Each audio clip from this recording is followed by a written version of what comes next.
Assalamualaikum warahmatullahi wabarakatuh. Perkenalkan, nama saya Ananda Atalia. Saya dari akuntansi angkatan 18 NIM 18230005. Baiklah, di sini saya akan mempresentasikan PowerPoint saya yang bertema suku atau disebut obligasi syariah yang berjudul Mengembangkan Kualitas Pengungkapan Keuangan di Pasar Suku dan Obligasi, Bukti dari Indonesia, Malaysia, dan Australia. Pembahasan yang terkait dari tema.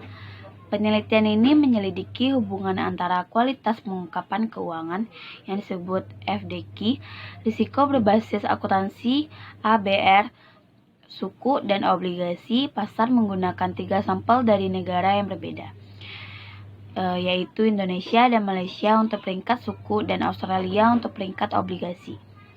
Melalui poliregresi EGLS, hasilnya menunjukkan bahwa FDQ yang terkait dengan keandalan mempengaruhi peringkat suku tetapi bukan peringkat obligasi. Leverage ditemukan paling banyak berpengaruh pada suku dan peringkat obligasi.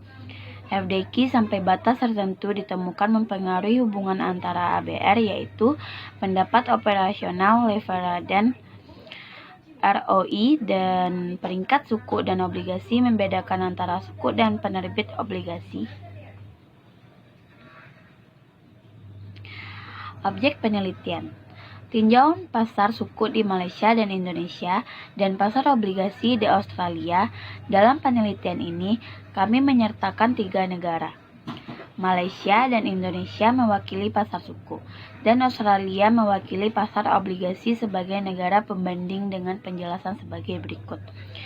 Dilaporkan bahwa penerbit suku global selama tahun 2017 telah mencapai USD 116,7 miliar, merupakan lompatan inkremental sekitar 33% dibandingkan tahun sebelumnya.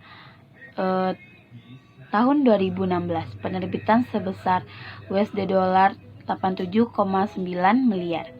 Dari suku global penerbitan, Asia Pasifik dan Timur Jauh telah mendominasi pasar suku global. Hal ini menunjukkan bahwa Asia menyumbang 72,1% dari total penerbitan suku global. Sedangkan GCC, Afrika, Eropa, dan sisanya menyumbangkan sisanya, yaitu 23,3%, 2,2%, dan 2,36% masing-masing. Kasus yang dibahas sesuai tema. Teknologi informasi yang semakin maju telah membawa banyak tantangan baru, khususnya di bidang tata kelola informasi keuangan. Kami menyaksikan bagaimana digital ekonomi yang ditandai dengan munculnya global digital raksasa seperti Google, Amazon, Facebook, Apple, Uber, Airbnb, Alibaba, dan banyak lainnya. Dan era baru industri revolusi 4.0 saat ini meliputi kehidupan kita sehari-hari, termasuk mode penawaran dan permintaan baru, perubahan cepat aset, dan pertukaran aset yang cepat. Jenny tahun 2017, Swap 2017. Di masa lalu, sebagian besar aset perusahaan adalah aset nyata seperti gedung dan mesin.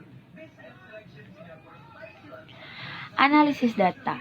Sampel berasal dari kombinasi keuangan dan perusahaan non-keuangan yang terdaftar di Bursa Efek Indonesia, BAI, Kuala Lumpur Stock Exchange, KLSA, dan Australian Securities Exchange, ASE, yang terdiri dari barang-barang konsumsi industri, aneka industri, industri kimia dasar, perusahaan perdagangan, jasa dan investasi, pertanian, infrastruktur, utilitas dan transportasi, dan properti dan real estate, dan didasarkan pada purposive sampling pada satu tangan.